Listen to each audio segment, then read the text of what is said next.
భారతంలో విశేషాలు చెప్పుకున్నాం. ఈరోజు మూడో భాగం. సమంత పంచకం అనే ఒక ప్రదేశం ఉంది. అది పంచకం అంటే 5 కదా, 5 మడుగులు రక్తం 5 మడుగులుగా ప్రవహించింది అక్కడ. ఇప్పుడు దాన్ని పంజాబ్ అంటున్నాం అన్నమాట. పాంచ్ పంజాబ్. అక్కడ పరశురాముడు తన తండ్రిని రాజులు చంపినందుకు రాజులందరినీ కూడాను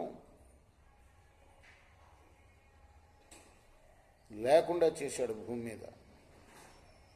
అంతమంది రక్తంతో తడిసిన భూమి అది. అది త్రేతాయుగం ద్వాపరయుగం సంధి ఆ సమయంలో జరిగింది అది. అయితే పితృదేవతలందరూ కూడా సంతృప్తులై ఇంకా ఆపుని ఇక చంపద్దు రాజుల్ని అని వేడుకున్నాడు. నిజానికి మొత్తం అందరినీ చంపేశాడు. ఆ తర్వాత పుట్టిన రాజులందరూ కూడాను ఆ రాజుల భార్యలు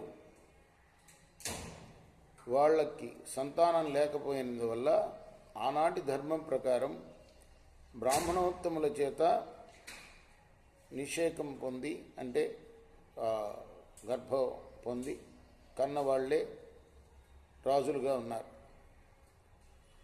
మరి కలియుగం ద్వాపరయుగం, ద్వాపర కలియుగ సంధి కాలంలో ఇదే చోట మళ్ళీ ఈ సమంత పంచకం అనే చోటే కురుక్షేత్ర యుద్ధం జరిగింది అని ఆది పర్వంలో చెప్పబడింది. అనేక కోట్ల మంది చనిపోయారు. ఒక స్త్రీలు వృద్ధులు తప్పితే మొత్తం అందరూ పాల్గొన్నారు దేశంలోని వాళ్ళు అని చెప్తారు.